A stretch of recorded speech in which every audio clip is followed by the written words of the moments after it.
And it's important really to say that I am just the warm-up act for Jose Manuel, and I'll explain to you why it's such a privilege for us to be together. We're all sharing a collective goal here, but it took me a really long time to find him. And here we are amongst such amazing minds, and I'm so glad that we're able to bring his voice to this forum. So by way of introduction, my name is Dr. Vian Sharif, and I wear several hats. One is that I'm the founder of Nature Alpha. I'll tell you a little bit about that in a moment. The second is that it is my great privilege to be a trustee of the Tairona Heritage Trust. The Tairona is the gift of the Kogi people in spreading their message. And then finally, I'm an ambassador for His Majesty King Charles in his Circular Bioeconomy Alliance, which we'll share a little bit more about too. Just a little housekeeping for you. Jose Manuel will present in Spanish. So if you want to connect to your Zoom and then have the interpretation in Spanish, then please do go ahead. Not all of us speak fluent Spanish. A tiny bit of the journey. We all have a quest in life. I fell in love with nature in about 2009, completely lost my heart to nature. Before that, I'd worked for 5-6 years in finance. Now I can count that as about 20 years in finance specifically. But when I joined one of my financial firms, they just so happened to spend all of their philanthropic money on the nexus between conservation and communities in sub-Saharan Africa. And so my CEO at the time would say things to me like, just go and sort it out. And what that meant was go and try and understand how to bring the right kind of money, messages, connection with some of the charities that were operating in the most wild and astonishing places in sub-Saharan Africa. So I started traveling. And I was a city girl, so I hadn't really been immersed in Mother Nature. And so then I landed in Kenya. I know we have some Kenyan representation. And it changed my life completely. And from that moment on, all of my work became dedicated to this quest of how do we bring not only an understanding of Mother Nature, her gifts, the pricelessness that we have to protect and be custodians of, but also how could we learn from the indigenous people who have lived alongside this incredible nature and protected it for us as a global community for thousands of years. Where was their voice? And so that began a journey. In parallel with my financial life, every holiday I traveled to the most wild and incredible places, to the Democratic Republic of Congo, to Kenya, to Namibia, places which I completely fell in love with. But there was one tribe which lived at the heart of the world, a tribe called the Kogi. And from this place in the Sierra Nevada, they had really isolated themselves. They thought of themselves as elder brother. We were all younger brother, and we were screwing it up. And so they decided that it was time to start sharing their message. And the moment I heard about them, I wanted to find them. And so every holiday I could, I tried to connect with them. I tried to write to them, tried to visit them. I tried to join the charity that they were represented by. Nothing. Nothing. They did not want to speak to me. They had nothing they wanted to say to me, and there was nothing that I could do for them. So it took me 12 years of going back and forth, living with indigenous tribes, trying to understand the wisdom and starting to integrate nature into my daily life, which I'll share with you a little bit about in a moment, before they actually decided they wanted to speak to me. And so here we are today in this incredible forum where Jose Manuel will share with us his wisdom, and it's a huge honor and a privilege to be able to share it with you. But before that, what do the Kogi believe, and what was the quest that really drove me Well, the Kogi say that the world is alive, and that if we listen, every river, mountain, and cloud, as well as every human, has a heart and a memory. The problem is that we are forgetting how to listen. However, as technology starts to evolve, what became interesting to me was that we were starting to be able to see things and hear things through the power of technology that we just couldn't do before. And so through a long journey in finance and then financial technology, I founded Nature Alpha, which provides information, geospatial and financial information, data, to the world's largest investors. Currently, we power about $25 trillion worth of assets under management. There are $120 trillion of investable capital that we can influence. And the mission is to put that information at the heart of every investment decision, nature at the heart of every investment decision, because what AI is starting to be able to reveal is a picture of the world and its interconnectedness that our Indigenous friends and colleagues have really always known, and we'll show that in a moment. I don't think we could have done it without this transformation in technology, and just to give you some of the numbers on technology, ChatGPT started this year at 400 million users. It's going to end at 1 billion by the end of this year. Today, NVIDIA, which provides the chips that can process the sort of energy that we need and the data we need to use AI models, today hit the world's first $5 trillion market cap company. These are big numbers. And we have a moment, I think, between us all to understand how we harness this for the benefit of our collective goals.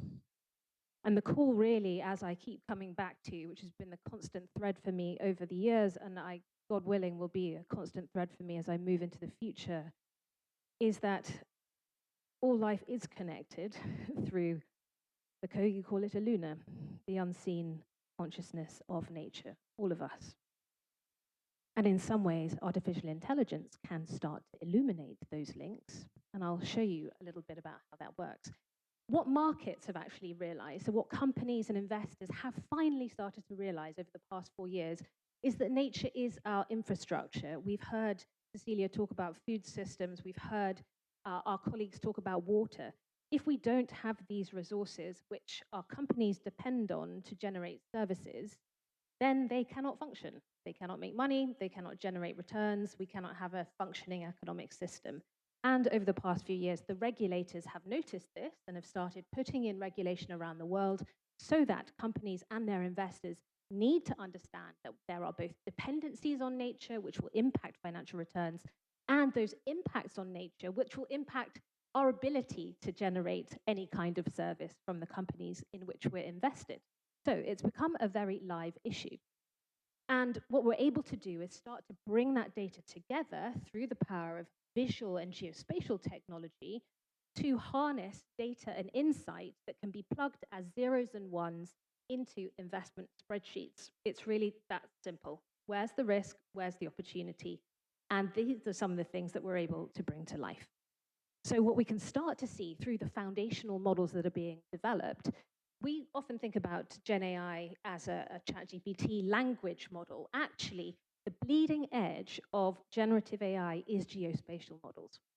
The information that is starting to be collected from satellite imagery, on-the-ground data, bioacoustics, eDNA, and all of the amazing academic maps that we have at our fingertips are being woven together because we have the capacity to do so today. And we're able to see things that we could never see before, but also see the networks of life. So you can look at some of the models that DeepMind has generated, for example. I know that Demis Hassabis has been elected as a member of the Pontifical Academy, which is extraordinary. It's because this is so powerful. But the back picture there is the DeepMind website. The front picture is actually a map of how the Kogi visualize the threads, the interconnected threads that link our world. So they think that everything is connected. And we are now seeing that in these models that we're seeing. We've talked about water. Jose Manuel is going to talk about water, the foundation of all life and everything that we do. We're now able to start to map that too. Cecilia talked about what happens when you don't have water available, when groundwater is depleting. And that is a huge, huge challenge. And that is what Jose will explain to us in his Munich and Maschan project. The Kogi think that rivers are like living arteries, and indeed they are.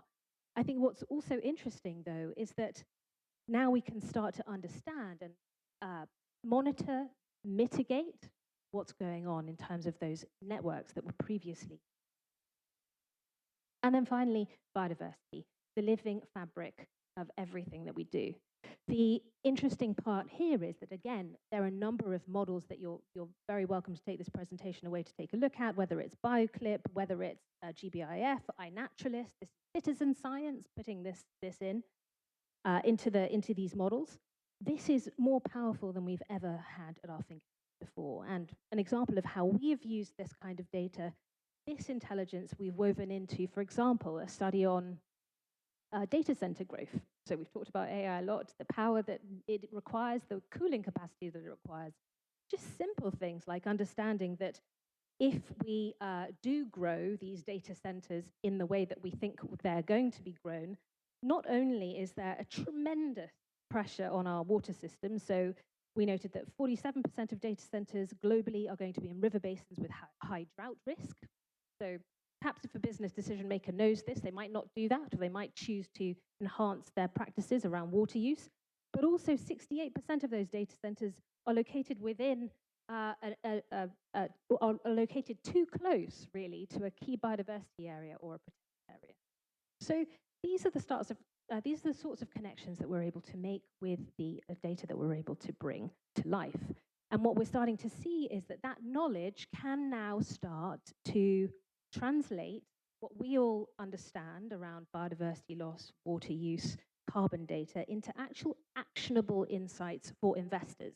And this is happening as we speak. We have investors talking to companies, looking at a functional area, let's say what was the previous example we had just the other day, an operational location for a food factory.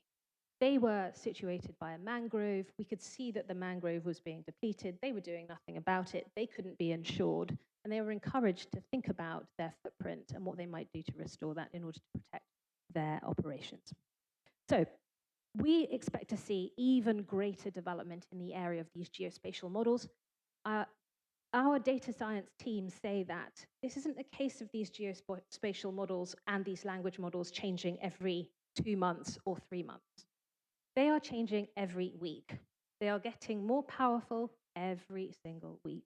And how do we harness what we know is coming for the greater achievement of these collective goals that we're all striving for? Expect to see, because we're starting to see it now, nature data as part of a series of financial decisions.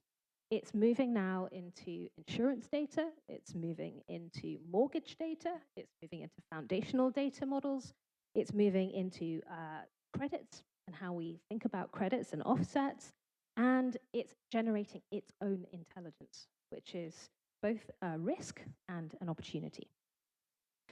And then finally, how do we start to think about the sorts of Indigenous knowledge we've heard today, the wisdom that is now coming to the fore and now is starting to have a voice? We heard that for the very first time at the International Union for the Conservation of Nature, Indigenous voices had a place, they had a pavilion, they had something to say which was heard and woven into the fabric of how we do this.